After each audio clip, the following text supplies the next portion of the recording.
اللہ علیہ وسلم کے وصال ظاہری کے ایام قریب آئے تو حضور نے سرخ پٹی باندھی، تیز بخار ہے نبی کریم کو، 2 صحابہ سہارا دے کے مسجد میں لائے، نبی پاک علیہ السلام کو بظاہر سہارا دے کے لایا گیا۔ کریم رسول نے لوگوں کو جمع کیا، حضور آج کیا ہونے والا ہے، آج کیا کہا جائے گا، آج کس لیے میٹنگ بلائی ہے؟ نبی کریم کے کل صحابہ جب مسجد میں جمع ہوئے تو کھچا کھچ مسجد بھری ہے۔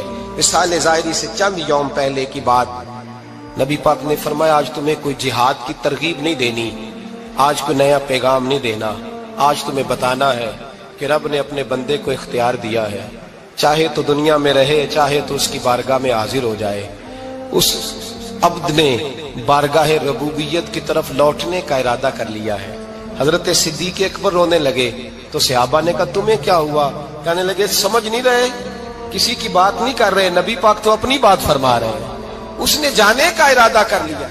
سنیے میرے بھائی، محبوب پاک نے فرمایا بھائی کسی شخص کو میری طرف سے کوئی تکلیف پہنچی ہو تو بدلہ لے سکتا ہے، بدلہ لے سکتا ہے، کسی کو تکلیف پہنچی ہو۔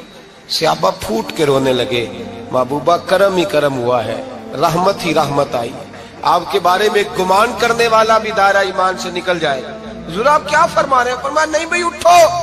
پیچھے سے جناب عکاشہ بن محصن اٹھے، ہاتھ کانپتے ہیں، آگے بڑھے، کہنے لگے یا رسول اللہ ایک جنگ کے موقع پر آپ نے درہ مارا تھا، ننگی پیٹھ پر صفیں سیدھی کراتے، بات دل میں رہ گئی ہے، میں نے بدلہ لینا ہے۔ نبی کریم نے فرمایا بلال دوڑ کے جاؤ، فاطمہ کے گھر درہ پڑا ہے، درہ لاؤ۔ سیدنا بلال حبشی کہتے ہیں میں گیا، دستک دی سیدہ طیبہ طاہرہ، حضرت فاطمہ فرمانے لگی بلال کیسے آئے ہو؟ اماں جی وہ درہ چاہیے تھا۔ سیدہ کو تشویش ہوئی، کہنے لگے بلال نہ تو جنگ پہ جانا ہے، نہ جہاد ہے، نہ کوئی ایسا موقع ہے، حضور کی تو طبیعت مبارک بظاہر بڑی علیل ہے، درہ کیا کریں گے؟ حضرت بلال عرض کرنے لگے اماں جی ایک صحابی بدلہ لینے لگے ہیں، صاحب طبقات نے جملے لکھے ہیں، کہتے ہیں بی بی صاحبہ نے درہ بھی دیا اور امام حسن حسین کو بھی باہر نکالا۔ فرمانے لگی عکاشہ سے کہنا 100 درے مارے، ان 2 شہزادوں کے جسم پر نبی پاک کے قریب نہ جائے، میں نے 2 بچے پیدا ہی اپنے محبوب پر قربان کرنے کے لیے کیے، ان کو لے جائے۔ حضرت بلال کہتے ہیں میں 2 شہزادے لے کے آیا، اور جب دروازے میں میں لے کے پہنچا تو نبی پاک نے دیکھا تو آنکھوں میں آنسو آ گئے، فرمایا ان کو بٹھا دو، مجھے پتا ہے فاطمہ نے کیا کہہ کے بھیجا ہے۔ حضرت سیدنا بلال فرماتے ہیں درہ میں نے جناب عکاشہ کو دیا، حضرت عکاشہ درہ لے کے آگے جو بڑھے تو حضرت ابو بکر صدیق نے ان کے پیروں پہ ہاتھ رکھا، فرمایا عکاشہ میری طرف آ یار، مجھے مار درے، نبی پاک کے قریب نہ جا۔ مصطفیٰ کریم نے فرمایا ابو بکر تو ہٹ جا، اسے آنے دے۔ فرماتے ہیں میں چند قدم آگے گیا تو مولا علی شیر خدا نے میرے پیر پہ ہاتھ رکھا، کہنے لگے عکاشہ سوچ تو صحیح تو کیا کر رہا ہے؟ حضور نے فرمایا علی ہٹ جاؤ، میرا اور ان کا معاملہ ہے۔ جناب عکاشہ آگے بڑھ رہے، نبی کریم نے فرمایا میں اپنی امت کو درس دینا چاہتا ہوں، خبردار خبردار زندگی میں تمہارے ہاتھ سے زبان سے کسی کو تکلیف نہ پہنچنے پائے، خبردار یاد رکھنا وہ معاشرے بگڑ جاتے ہیں، وہ معاشرے تباہ کر دیے جاتے ہیں جہاں ظلم ہوتا ہے، جہاں زیادتی ہوتی ہے، جہاں لوگوں کو ستایا جاتا ہے۔ محبوب کریم کے قریب آئے حضرت عکاشہ کہ حضور میری پیٹھ ننگی تھی، آپ بھی ذرا کپڑا ہٹائیے۔ نبی کریم نے پیٹھ سے کپڑا ہٹایا، جناب عکاشہ نے درہ جو اٹھایا تو صحابہ کی چیخیں نکلی، حضرت عکاشہ نے درہ دور پھینکا، حضور کے بطن اطہر سے لپٹ گئے، چومنے لگے، کہنے لگے حضور وہ تو صفیں سیدھی کراتے لگ گیا تھا، آپ نے کہاں مارا تھا؟ یا رسول اللہ میں تو بہانہ بنا رہا تھا کہ جاتی دفعہ مجھے وجود چومنے کا موقع نصیب ہو جائے، مجھے یہ موقع نصیب ہو جائے۔ میرے حبیب نے فرمایا جس نے جنتی دیکھنا ہو میرے عکاشہ کی زیارت کر لے۔ بھائی ظلم کا دروازہ کھلا ہوا ہے اور لوگ بھول جاتے ہیں زیادتی کرتے ہوئے، وہ بہو سے ہی کیوں نہ کریں، وہ اپنے گھر کے بھول جاتے ہیں کہ شاید پوچھنے والا کوئی نہیں، شاید میزان نہیں لگے گا۔ ایران کے بادشاہ نے اپنے بیٹے کو پڑھانے کے لیے ایک استاد صاحب کا بندوبست کیا۔ استاد صاحب کو کہا کہ میرے بچے کو دین پڑھائیے، میں چاہتا ہوں کل اس نے عنان حکومت کو سنبھالنا ہے تو یہ دین سے آگاہ ہو جائے، اس کو کچھ سکھائیے، پڑھائیے۔ بہت نیک بزرگ بڑے درویش عالم پڑھانے لگے، اسباق مکمل ہو گئے، دین کے اسباق قرآن مجید پڑھایا، احادیث طیبہ کا درس دیا، اصول فقہ سے روشناس کرایا۔ جب بچے نے مکمل تعلیم حاصل کر لی اور آمین ہو گئی، دستار ہو گئی، فارغ ہو گئے، تو پھر ایک دن استاد صاحب نے کہا بیٹے کل تم نے ضرور آنا ہے، کچھ بات کرنی ہے۔ شہزادہ گیا ملنے استاد صاحب سے، استاد صاحب نے کنڈی لگا لی، ہاتھ میں درہ پکڑ لیا، مار مار کے پورے وجود کو زخمی کر دیا، کوئی غلطی نہیں، کوئی بات نہیں، مارا۔ اب بچہ آیا آ کے بادشاہ سلامت سے کہا کہ ابا جی سمجھ نہیں آئی، بڑا مارا ہے استاد۔ تو سیانے تھے نا بادشاہ، یہاں تو قاری صاحب روز کٹہرے میں کھڑے ہوتے ہیں، مولوی صاحب آپ نے میرے بچے کو کیوں مارا ہے؟ آپ 8,000 کے مولوی ہیں، میرا کئی کروڑ کا بچہ ہے، سویرے بدل لیں گے، خبردار آپ نے بچے کو ہاتھ لگایا، اپنی حیثیت میں رہے معاذ اللہ۔ جو قومیں استادوں کو کٹہروں میں کھڑا کرتی ہیں وہ ترقی نہیں کر پاتی، جو استادوں کو کٹہروں میں روز کھڑا کرتے ہیں۔ کہا ابا جی بڑا مارا ہے، تو والد بڑے سمجھدار تھے، کہنے لگے بیٹا استاد باپ ہوتا ہے، وہ زیادتی نہیں کرتا، کوئی بات ہوگی میں تیرے استاد کو کٹہرے میں نہیں بلاؤں گا۔ اماں سے بات کی، اماں کہنے لگی بیٹا میں تیرے باپ سے کیسے بات کروں، ڈرا تھا۔ وقت گزر گیا، 22 سال بیت گئے، 22 سال گزر گئے، بادشاہ کا انتقال ہوا، شہزادہ تخت پہ بیٹھا، پہلا حکم یہ دیا کہ میرے استاد کو بلاؤ، پہلا حکم۔ استاد جی بوڑھے ہو گئے تھے، چھڑی کے اوپر ٹیک لگا کے آئے اور بھویں سفید ہو کے جھک گئی تھیں، یوں آنکھ کھول کے بڑی مشکل سے دیکھا، کہنے لگے شہزادے حکم ہو۔ کب میں شہزادہ نہیں، اب میں بادشاہ بن گیا ہوں۔ استاد جی 22 سال بیت گئے، آپ نے مارا تھا، پر وہ درد چونکہ زیادتی کی تھی، میرا قصور کوئی نہیں تھا، تو نہ میری روح سے درد گیا ہے نہ میرے جسم سے گیا ہے، میں بے اختیار تھا، پوچھ نہیں سکتا تھا، آج با اختیار ہوا ہوں۔ سب سے پہلے پہلا حکم آپ کو دیا، بلایا ہے، بتائے کیوں مارا تھا، کیوں مجھے مارا تھا، میری زیادتی بتائے۔ تو استاد، بوڑھے استاد کی آنکھیں آنسوؤں سے بھر گئی، کہنے لگے بیٹے بس آج کے دن کے لیے مارا تھا، یہ جو دن آ گیا نا میری زندگی میں اس لیے مارا تھا، یہ میں چاہتا تھا میری زندگی میں وقت آئے، آج کے بس میری مراد پوری ہو گئی۔ کہا صاحب کس لیے، مجھے بھی سمجھائے۔ آپ فرمانے لگے کتنی دیر ہو گئی تجھے مار کھائے ہوئے، کتنا زمانہ بیت گیا؟ کہنے لگا 22 سال۔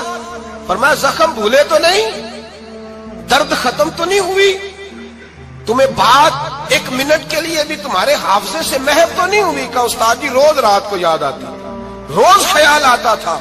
استاد کہنے لگے بھائی تو بے اختیار تھا، پوچھ نہیں سکا، 22 سال تجھے یاد رہا، مجھے پتا تھا تو ایک دن حکمران بنے گا، میں نے تجھے اس لیے مارا تھا کہ بیٹے یاد رکھنا، کسی پہ ظلم نہ کرنا، اگر تجھے 22 سال تک یاد رہا ہے تو جس پر تو ظلم کرے گا اسے بھی قیامت تک یاد رہے گا، اور یہ یاد رکھنا تو آج با اختیار ہوا تو تو نے مجھے بلا لیا ہے، قیامت کے دن غریب با اختیار ہو جائیں گے، مظلوم با اختیار ہو جائیں گے، وہ با اختیار ہوں گے، للہ الواحد القہار، رب کریم کی بارگاہ کے اندر ان کا اختیار ہوگا، اکیلے اللہ کی حکمرانی ہوگی، پھر وہ بلائیں گے، بڑے بڑے کج کلاہ دنیا میں جن کی پگڑیاں اونچی تھی وہ سر جھکائے کھڑے ہوں گے، دنیا میں جو ڈکٹیٹر بنتے تھے ان کی پشتیں لال ہوں گی، ان کو غدار لکھا جائے گا، قیامت تک نہیں بھولے گا۔ ظلم کرنا تو سوچ سمجھ کے کرنا، اتنا کرنا جتنا تم سہ سکتے ہو، اتنی زیادتی کرنا جتنی قیامت میں تم برداشت کر سکتے ہو۔ میرے نبی کریم صلی اللہ علیہ وسلم نے فرمایا ظلم سے بچو، یہ قیامت کے اندھیروں میں سے ایک اندھیرا ہوگا، زندگی میں زیادتی نہ کریں، اگر تھوڑی دیر کے لیے کوئی چیز برداشت کر جائیں گے تو وہ فائدہ دے جائے گی، کچھ دیر کے لیے اگر سہ جائیں گے تو نفع مل جائے گا، سہنے کی کوشش کریں لیکن زیادتی نہ کریں، نظر کو، سوچ کو، ذہن کو پاک رکھیں، اور میرے بھائی زندگی پوری ظلم سے بچیں، زیادتی سے بچیں۔ امیر المومنین حضرت جناب سیدنا عمر فاروق رضی اللہ تعالیٰ عنہ رات گھر میں تھے تو رونے لگے، بڑی دیر تک روتے رہے، والدہ اٹھی تو صاحبزادے سے کہنے لگی پتہ کرو تمہارے باپ کو کیا مسئلہ ہے۔ شہزادے آئے، کہنے لگے امیر المومنین والد گرامی کیا ہوا؟ تو حضرت عمر فاروق کہنے لگے بیٹا اپنی اماں کو بلاؤ۔ والدہ آ گئی، کیا بات ہے، کچھ طبیعت خراب ہے تو حکیم کا بندوبست کیا جائے۔ تو حضرت عمر کہنے لگے کچھ بھی نہیں، آج مسجد سے نکلا ہوں تو نبی پاک کے صحابہ میری تعریفیں کر رہے تھے۔ یہ حضرت فاروق اعظم کے وصال کے قریب کے دن ہے، تعریفیں تو حضرت یہ رونے کی بات ہے کہ خوش ہونے کی؟ آپ فرمانے لگے نہیں، سوچتا ہوں باہر تو میں اچھا رہا ہوں، پتہ نہیں گھر میں ہی کوئی زیادتی نہ ہو گئی ہو، پتہ نہیں تمہارے ساتھ بھی میرے معاملات ٹھیک تھے کہ نہیں۔ صحابہ تو تعریف کرتے ہیں، رو رہا ہوں تمہاری وجہ سے نہ الجھ جاؤں، بیوی ہی نہ کہے میرا حق ہی ادا نہیں کیا۔ یہ لفظ کہتے کہتے پہاڑ ہے یہ شخص، کیسر و کسرا کانپتے ہیں۔ حضرت عمر رو پڑے، بی بی سے کہنے لگے مجھے اللہ کی رضا کے لیے معاف نہیں کر دیتی؟ میرے اوپر بوجھ تھا امت کا، میں ساری رات مدینے کی گلیوں میں پھرتا تھا، دن سارا مسجد میں گزرتا تھا، میں تجھے وقت نہیں دے پایا، معاف نہیں کر دیتی؟ تو زوجہ کہنے لگی نہیں عمر، میں نے بھی زندگی میں اپنا کوئی سکھ چین نہیں دیکھا، کوئی چاؤ پورا نہیں کیا، میں کیسے معاف کر دوں؟ میں نہیں معاف کرتی۔ حضرت عمر زمین پہ بیٹھ گئے، رونے لگے، کہنے لگے چل معاف کر دے۔ کہنے لگی ایک وعدہ کرو، قیامت کے دن رب کریم کی بارگاہ میں میری سفارش کرو گے؟ اللہ کی بارگاہ میں عرض کرو گے کہ اللہ اچھی تھی، مجھے کپڑے دھو کے دیتی تھی، روٹی پکا کے دیتی تھی، میری عزت کی محافظ تھی؟ جناب عمر کہنے لگے تیرے ساتھ وعدہ ہے، رب اپنے فضل سے عمر کو جنت دے گا تو عمر تجھے جنت میں ساتھ لے کر کے جائے گا، تیرے ساتھ وعدہ ہے۔ میرے بھائی جن کے دلوں میں احساس تھا کہ ہم سے کوئی زیادتی نہ ہو جائے کسی جگہ، وہ تو یہاں تک معاملہ کرتے تھے، یہاں تک ان کا خیال رہتا تھا۔ عزیزو، ایک تو نظر میں حیا پیدا کریں، والدین کی بہت بڑی ذمہ داری ہے۔ لاکھوں بچے مرضی کی شادیاں کر رہے ہیں، ہزاروں گھر اجڑ رہے ہیں، یہ وہ والا زہر ہے جو ہر گھر میں تیزی سے پھیلتا چلا جا رہا ہے۔ پہلے ہم کہتے تھے کہ بچہ باہر نہ نکلے، اب کہتے ہیں اللہ کہیں موبائل لے کے تنہا نہ بیٹھ جائے، کہیں تنہا نہ بیٹھ جائے، کیا بنے گا اس کا اگر یہ گندگی اور یہ ایسا نشہ ہے جو اجاڑ کے رکھ دے۔ بخاری شریف میں حدیث ہے، قاضی ایاز مالکی رحمۃ اللہ علیہ نے بڑی تفصیل سے لکھی ہے، راوی حضرت انس بن مالک ہیں۔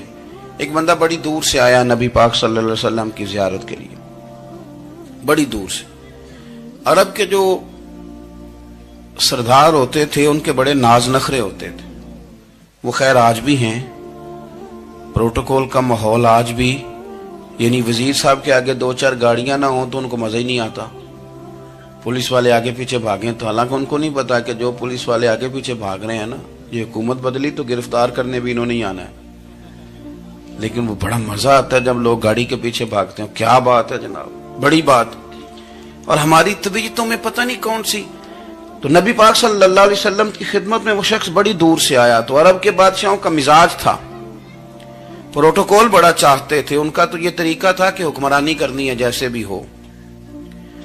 اگر کسی غلام نے دھوپ میں بندھا رہ گیا، اونٹ اور چھاؤں میں نہیں باندھا تو درے مارتے تھے، اور اگر اس نے کھول کے باندھ دیا تو پھر بھی مارتے تھے، کہتے تھے اتنا سیانا ہو گیا تو انہیں پوچھا ہی نہیں، خود بخود ہی باندھ دیا۔ وہ شخص حضور کی بارگاہ میں آیا اور بہت سارے لوگوں کے پاس کیونکہ وہ جاتا تھا اپنے سربراہ کا پیغام لے کے، تو وہ کانپ رہا ہے جب حضور کی بارگاہ میں گیا، ڈر رہا ہے۔ اب ذرا بات کو سمجھنا، نبی پاک صلی اللہ علیہ وسلم نے اس سے فرمایا کیوں ڈرتے ہو؟ سادہ آدمی ہے، دیہاتی ہے، بدو ہے۔ اللہ کے رسول نے تھپ کی دی، کیوں ڈرتے ہو؟ تو کہتے ہیں حضور مجھے آداب نہیں آتے اور مجھے ڈر آتا ہے، کوئی بات اگر ایسی ہو گئی آپ مدینے کی حکومت کے سربراہ ہیں تو کہیں آپ ناراض نہ ہو جائیں۔ حضرت انس بن مالک فرماتے ہیں بات کہاں کی تھی، پہنچ کہاں گئی؟ جب اس نے یہ کہا نا کہ آپ تو حکومت کے سربراہ ہیں، کہیں کوئی غلطی نہ مجھ سے ہو جائے، تو نبی پاک کی آنکھوں میں آنسو آ گئے، حضور رونے لگے، اور نبی پاک صلی اللہ علیہ وسلم فرمانے لگے نہ بھائی، تو کسی حکومت کے سربراہ کے پاس نہیں آیا، نہ تو اس بیٹے کے پاس آیا ہے جس کی ماں گوشت کے خشک ٹکڑے کھا کے بھی گزارا کر لے گی۔ میں تو ایک غریب ماں کا بیٹا ہوں۔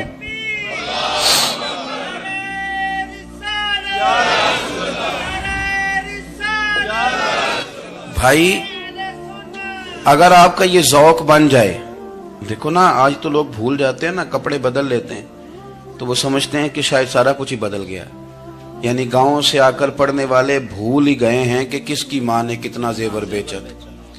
لوگ بھول جاتے ہیں چیزوں کو، اپنے ماضی کو یاد رکھیں، آپ لوگوں کے ساتھ پیار کریں، آپ لوگوں کو موقع دیں، آپ تھوڑی سی اور کوشش کریں اس شخص تک جانے کی جو آپ کو مایوس نظر آ رہا ہے، پریشان نظر آ رہا ہے۔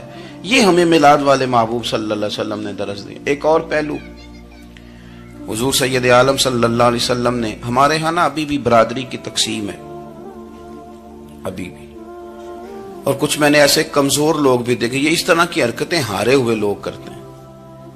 ہارے ہوئے لوگ جو اپنے آپ کو سمجھتے ہیں کہ میں کوئی بڑا آدمی ہوں. بڑا آدمی تو اپنے اخلاق سے ہوتا ہے, اپنے کردار سے ہوتا ہے, اپنی سخاوت سے ہوتا ہے, لوگوں سے پیار کرنے سے ہوتا ہے. باقی یہ کہ بیٹھ کے کہانی سنانا کہ میں بڑا کچھ کرتا ہوں, تو جو کچھ کرتا ہوتا ہے اسے سنانے کی کوئی ضرورت. ایک اور بہت سارے لوگ آپ تعزیت کرنے جائیں نا والد کے انتقال کے بعد, تو ان بیچاروں کو بتانا پڑتا ہے کہ ابا جی میرے بغیر دوائی نہیں کھاتے تھے. تو میں کہتا ہوں اگر تیرے بغیر نہیں کھاتے تھے پھر بتانے کی ضرورت نہیں, پھر تو سارے گاؤں کو پتا ہوگا کہ تیرے بغیر نہیں کھاتے تھے. اور اگر کوئی دال میں کالا ہے تو پھر تیری وضاحت کوئی بندہ قبول نہیں کرے گا. تو آپ کو بتانا کیوں پڑ رہا ہے, اور آپ بار بار اس بات کا ذکر کیوں کر رہے ہیں کہ ہم بہت بڑے قبیلے کے ہیں؟ صاحب اگر آپ بڑے قبیلے کے ہیں تو پتا ہوگا سارے علاقے کو آپ کتنا لوگوں کا خیال کرتے ہیں, آپ کس قدر محبت کرتے ہیں, آپ کا انداز کریمانہ کس طرح کا. پھر آپ کو بتانے کی کوئی ضرورت نہیں ہوتی, پھر خود بخود خبر ہوتی. حضرت سیدنا ابو ذر غفاری رضی اللہ تعالیٰ عنہ, قبیلہ بنو غفار ایک بڑی شاخ تھی قبیلوں میں سے. جو لوگ اس زمانے میں مالدار قبیلوں سے تعلق رکھتے تھے ان میں سے ایک بڑا نام تھا. ساری زندگی چودراہٹ کی, لیکن میلاد ایک انقلاب کا نام ہے.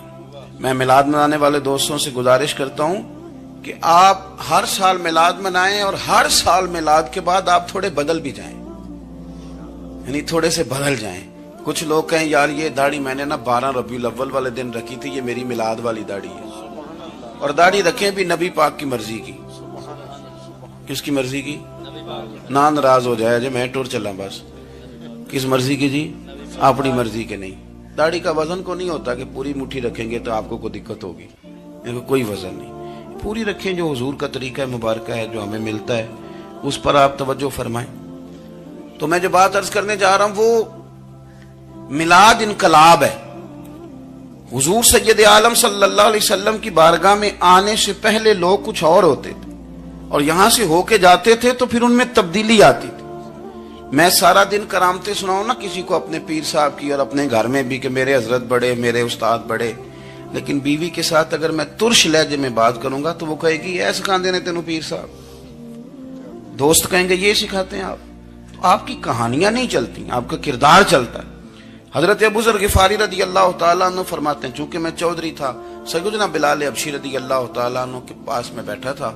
کسی بات میں بات آگے بڑھی اور بڑھتے بڑھتے بات شکرنجی تک چلی گئی. رائے کے اختلاف نے باتوں میں تلخی پیدا کر دی, اور جب تھوڑے لفظ اور تیز ہوئے تو میں نے انہیں کہہ دیا چپ کر, تو ابشن کا بیٹا ہے. کس کے بیٹے تھے حضرت بلال؟ کہتے ہیں جب انہوں نے مجھے کہا تو میرا دل بڑا ٹوٹا, لیکن میں نے ارادہ کیا کہ میں نے حضور کی بارگاہ میں نہیں عرض کرنی. اب ہر بات کی ہم حضور کی بارگاہ میں شکایت کریں. لیکن میں جا کے مسجد میں بیٹھا, اور جب سرکار آئے نا, ارادہ نہیں تھا کہ عرض کروں گا, لیکن حضور کا چہرہ دیکھا تو دکھ میرا خود ہی تازہ ہو گیا. رونے کا بھی تو تب ہی مزہ آتا ہے نا کوئی اپنا ملے تو. فرماتے ہیں کہ میرے آنسو نہ بغیر اختیار کے چھلک پڑے, اور میں کھل کے روئے, کھل کے. قربان جاؤں محبوب کے بھی حضور نے پاس نہیں بلایا, بلکہ نبی پاک اٹھ کے خود میرے پاس آئے اور مجھے کندھوں سے پکڑ کے سینے سے لگایا. اور جب میں کھل کے رو لیا تو حضور میرے آنسو پوچھنے لگے.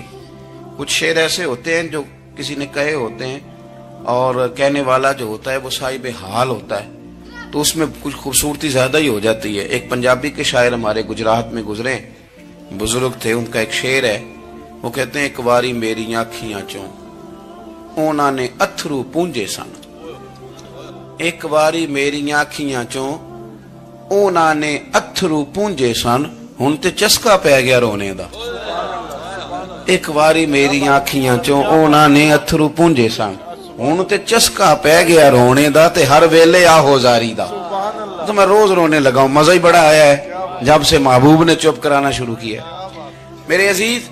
اور پھر حضرت بلال حبشی رضی اللہ تعالیٰ عنہ چونکہ حضور کے غلام تھے, اور انہیں پتا تھا کہ سرکار میری ناز برداری کرتے ہیں, حضور نے چپ کرایا. فرمایا کیوں روتے ہو؟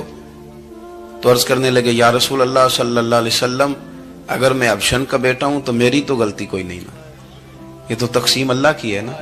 الذی خلقک فسواک فعدلک فی ای صورت ما شاء رکبک جس طرح وہ چاہتا ہے، جس کو چاہتا ہے اس طرح کی اس کی صورت بنا دیتا ہے۔ تو مجھے ابشن کا بیٹا کہا جاتا ہے، میری غلطی کیا ہے؟ حضرت بلال نے بھی نہیں بتایا کس نے کہا، لیکن نبی پاک صلی اللہ علیہ وسلم نے کیا فرمایا؟ امام یوسف صالحی نے لکھا ہے، ذرا غور کرنا بات پر، تسلیاں لوگ اور رنگ میں بھی دیتے